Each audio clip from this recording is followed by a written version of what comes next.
जय हिंद साथियों। College education के असिस्टेंट प्रोफेसर की एग्जाम जो 22 सितंबर से शुरू हो रही, उसके लिए आप सभी को अग्रिम बधाई, शुभकामनाएं।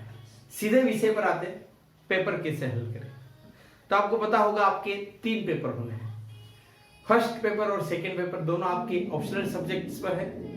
3-3 घंटे के टाइम में आपको 150 क्वेश्चन हल करना है और प्रत्येक क्वेश्चन आधे नंबर का, यानी 75 नंबर के होंगे। ये कुल पेपर। जो आपका तीसरा जो पेपर है ना जीके का, उसमें 100 क्वेश्चन आएंगे और आधे नंबर के, यानी 50 नंबर का पेपर होगा और समय 2 घंटे निकलेगा। अब आपको इतने कम समय में इस प्रेशर से निकलना है।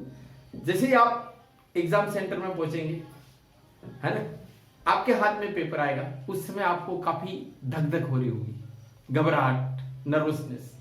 टेंशन लेने की जरूरत नहीं, समय के साथ सब ठीक हो जाएगा। जैसे जैसे एग्जाम हॉल में समय निकलेगा ना, इस स्थिति से आप और मैं, हम सब उबरते हैं। लेकिन याद रखिए, अगर इस शुरुआती दौर में अगर आप घबरा गए तो फिर वह घबराहट पूरे ड्यूरेशन में हावी होगी और आपका पेपर बिगड़ सकता है। अब आपके हाथ में पेपर आया, आपने पहले ही पेपर क्वेश्चन पढ़ा, आपको नहीं आ रहा, दूसरा भी नहीं आ रहा, तीसरा भी नहीं आ रहा, चौथा भी नहीं आ रहा। मेरे साथ एक बार ऐसा हो कि लगातार 15-17 क्वेश्चन नहीं आए। घबराने का नहीं है, आपको स्माइलिंग मोड में रहना है, हंसना है, अरे यार इतने सारे क्वेश्चन नहीं आ रहे। लेकिन सावधानी रखें, हर क्वेश्चन को पढ़े और उसके सभी ऑप्शन को पढ़े। अपना जो ब्रेन है ना, अद्भुत क्षमताओं का धनी होता है। आपने एड्रेनलिन हार्मोन पढ़ा होगा, संकटकालीन हार्मोन। ऐसे समय में इस हार्मोन का स्राव बढ़ जाता है, जो हमारी कार्य क्षमता को कई गुना बढ़ा देता है। अब ये हमारा ब्रेन मोबाइल से भी कई गुना चमत्कारिक है। मोबाइल में होता है ना, बहुत सारे फंक्शन प्रोसेस करते रहते हैं। आपने क्वेश्चन पढ़ा और सारे ऑप्शन पढ़े, तो भले आप अगले क्वेश्चन पे आ गए, तीसरे पे आ गए, चौथे पे आ गए, और आपने जो क्वेश्चन के आंसर आपको नहीं आ रहे उनको आपने छोड़ दिया। उन प्रश्न भी आपके ब्रेन में प्रोसेस होते रहेंगे और उनके उत्तर आप जब सेकेंड राउंड में क्वेश्चन को देखेंगे, तो अगर आपने कहीं ना कहीं उनको पढ़ रखा होगा तो उसका उत्तर जरूर निकल के आएगा। इसलिए आप घबराएं नहीं। दूसरा काम आपको क्या करना है कि जैसे जैसे आप प्रश्न हल करते जाए, मान लो आपको पहला ही प्रश्न जो आया वो 7वें नंबर का है, तो तुरंत 7वें नंबर का OMR शीट में सर्किल भी भर दें। कई बार हम सोचते हैं कि नहीं, पहले पूरा पेपर हल करेंगे फिर एक साथ सर्किल हम भरेंगे।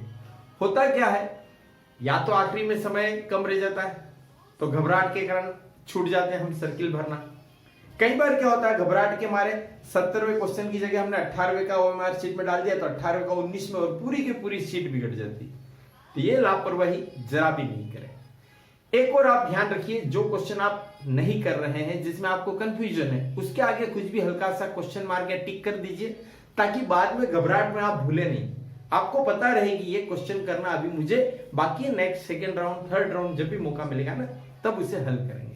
ये बेसिक चीजें हैं, इन पर आपको ध्यान देना है। अब आपने प्रश्न पढ़ा, अब अगर आपको आ रहा है तो आपने कर दिया। अगर नहीं आ रहा है, क्वेश्चन का आंसर नहीं आ रहा है, या आपको थोड़ा सा कंफ्यूजन है, तो अब आप क्या करेंगे। तो मैं आपको बता रहा हूं, अधिकतर क्वेश्चन में क्या होता है कि आपने क्वेश्चन पढ़ा, 4 ऑप्शन पढ़े, और चारों में से एकदम से फर्स्ट आपके मन में से जो आवाज निकल के आती है ना कि यही है राइट चॉइस बेबी, हाँ, तो भले आपको कितना भी कंफ्यूजन हो, पर अधिकतर जो ऑप्शन हमको सबसे पहले क्लिक होता है, वह अधिकतर, सामान्य तौर पर अधिकतर मामलों में सही होता है। एक किसी ऑप्शन में कुछ एक्स्ट्रा जानकारी दी हुई होती है, वह भी सही होता है। किसी प्रश्न के कुछ ऑप्शंस होते हैं, 4 ऑप्शंस, उसमें जो ऑप्शन सबसे बड़ा होता है, आप हंसने जैसी बात नहीं है, ये मैं मेरे एक्सपीरियंसेस बता रहा हूं, सामान्य तौर पर जो सबसे लंबा ऑप्शन होता है ना, वह भी सही होता है। एक आपके पास क्वेश्चन के ऑप्शंस आते हैं और नीचे एक ऑप्शन और आता है, उपरोक्त सभी सही है। तो सामान्य तौर पर उपरोक्त सभी सही है वाला ऑप्शन भी सही होता है। ये जो मैं आपको बता रहा हूं, ये सामान्य तौर पर अपवाद हो सकते हैं। एक आप ध्यान रखिए कि कथन और कारण वाले क्वेश्चन भी आते हैं, कि एक कथन दे रखा है, एक कारण दे रखा है, फिर नीचे 4 ऑप्शन आते हैं कि कथन और कारण दोनों सही है, और कारण कथन की सही व्याख्या करता है ना। तो 4 ऑप्शन में आप याद रखिए कि अधिकतर जो ए वाला ऑप्शन है, यानी कथन एवं कारण दोनों सही है और कारण कथन की सही व्याख्या करता है। सामान्य तौर पर यह सही होता है। लेकिन अगर मान लें कि आपको कंफ्यूजन है तो इस तरह के प्रश्न को हल करते समय कथन वाला जो आप पढ़ना, फिर क्योंकि शब्द जोड़ना और फिर कारण पढ़ना। अगर आपके ब्रेन में सीक्वेंस क्लियर हो रही है उस क्योंकि शब्द को लगाने से, तो आपका ऑप्शन ए सही है ना। अन्यथा फिर उसमें बी सी डी आप चेक कर लीजिएगा। यहां पर मैं आपको फिर से बता दूं कि निगेटिव मार्किंग है, तो आपको निगेटिव मार्किंग से बचना है। ज्यादा होशियारी करने जाते तो होता क्या है, जो क्वेश्चन हमने कमाए हैं, जो नंबर हमने क्वेश्चन को हल करके, उनको भी गंवा बैठते हैं। तो सिंपल सी बात है कि अगर आपके लगभग आधे या 2/3 से ज्यादा क्वेश्चन अगर आपको कॉन्फिडेंट है कि हाँ भाई सही गए हैं, तो फिर आपको रिस्क लेने की जरूरत नहीं है। अगर आप रिस्क लेना चाहें, कई बार आपको लगता है कि भाई ठीक है 100 क्वेश्चन है या 150 वाले भी हैं आपके, तो 150 में से हमारे तो 70 ही सही हुए, रिस्क लेना चाहिए। तो पहले तो आप देखिए कि आपने कितने क्वेश्चन कर लिए और कितने और करने हैं। मैं 150 वाला उदाहरण ले रहा हूं कि मान लो 150 क्वेश्चन में से आपने 70 सही कर लिए और आपको लग रहा है कि मुझे इसमें 90 सही करना है, यानी अभी आपको 20 और करना है। तो मैं आपको 20 क्वेश्चन की सलाह दे रहा हूं। आज छांट लीजिए कि इन क्वेश्चन में मेरे को थोड़ा सा लग रहा है कि मैं कर सकता हूं या कर सकती हूं। तो उन 20 क्वेश्चन वो क्रम से तो होंगे नहीं, बीच बीच में से होंगे ना। उन 20 क्वेश्चन में या तो आप ऑप्शन बी सही करिए या फिर उनमें ऑप्शन सी सही करिए। जो रिसर्च हुई वो बताती है कि अधिकतर क्वेश्चंस के जो आंसर की जो फोकस या डेंसिटी होती है ना, वह ऑप्शन बी या सी पर होने के चांस ज्यादा है। पर ऐसा तभी करिए जब आप रिस्क लेना चाह रहे हैं, क्योंकि निगेटिव मार्किंग है। ऑलरेडी आपके 150 में से अगर 90 या 100 सही हो रहे हैं, फिर रिस्क लेने की जरूरत नहीं है। क्वेश्चन को हल करते हैं हम, तो क्या होता है, कई बार हमें पता ही नहीं चलता है कि इसमें हम क्या करें। तो निगेटिव अप्रोच लेनी, यार ये तो हो ही नहीं सकता। इस तरह से आप अपने ऑप्शन को, विकल्प को कम करते जाइए, तो कहीं ना कहीं आप आंसर के करीब पहुंच जाएंगे। हम भारत जैसे महान लोकतंत्र देश में रहते हैं ना, यहां पर आपको पता होनी चाहिए अपना एग्जाम सिस्टम सबसे अच्छा है, सबसे इजी। आपका जो उत्तर है ना, वो आपके सामने 4 ऑप्शन में से ही है। आपको 5वां या 6ठा कहीं अलग से ऑप्शन नहीं ढूंढना, कहीं बाहर से कोई चीज लेके नहीं आनी। इसलिए अपने आप को बैलेंस रखें, आपको आपका उत्तर जरूर मिलेगा।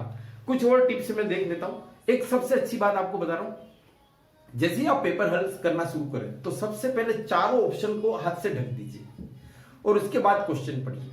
कई बार क्या होता है, क्वेश्चन पढ़ते हैं, बिना ऑप्शन पढ़े ही क्वेश्चन का आंसर अपने दिमाग में आ जाता है। उसके बाद आप ऑप्शन पढ़ेंगे तो आप बिल्कुल सही जवाब तक पहुंच पाएंगे।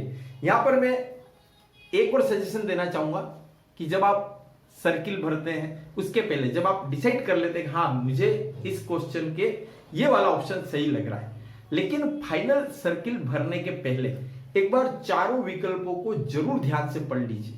कई बार हम ध्यान से नहीं पढ़ते हैं तो फिर क्या होता है कि सही उत्तर पर नजर इतनी ध्यान से नहीं जा पाती, हम गौर नहीं कर पाते और हम उसके आसपास वाला दूसरा कोई ऑप्शन ढूंढ लेते हैं। तो थोड़ा इस चीज को ध्यान रखिए, ऑप्शन को पूरा ध्यान से पढ़िए। यहां पर मैं आपको एक चीज और सजेस्ट करता हूं, हमको चारों के चारों ऑप्शन सही लगेंगे। आप असिस्टेंट प्रोफेसर की एग्जाम दे रहे हैं, कोई छोटी मोटी परीक्षा नहीं, तो वहां पर यूं नहीं होगा कि 3 ऑप्शन बिल्कुल गलत है, एक बिल्कुल सही है। हो सकता है कि चारों सही हो, और तो आपको कौन सा ऑप्शन चुनना है जो सबसे ज्यादा सही हो, समझ रहे आप, जो बिल्कुल सही हो।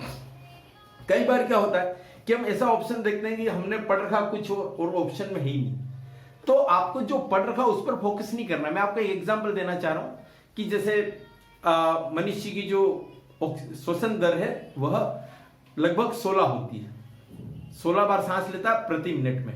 अब एक बार ऑप्शन में आ गया 18 से 20, 16 आया ही नहीं, तो 16 के आसपास वाला ऑप्शन क्या था 18 से 20। तो आपको एकदम रिजिड भी नहीं होना है कि आप यूं खुश हो जाओ कि हर ऐसे कंफ्यूज पे आपको बोनस मिलेगा ही मिलेगा। आप उसके आसपास वाला भी चुन सकते हैं। जो ऑप्शन है आपका उत्तर उन 4 ऑप्शन में से ही है। मैं अपनी बात को रिपीट कर रहा हूं। यहां पर आपको एक चीज और ध्यान देना है, कॉलम सुमेलित करने वाले क्वेश्चन भी आते हैं। एक तरफ कुछ 3 या 4 या कुछ भी पॉइंट आएंगे, जैसे मान लो उसमें आ गए कि खिलाड़ियों के नाम और उनके द्वारा जीते गए पदक, और सही सुमेलित कीजिए कि किस खिलाड़ी ने कौन सा पदक या कौन से गेम में जीता। तो उसमें 3-4 का सेट आता है, जरूरी नहीं कि आपको 4 आ रहे हो।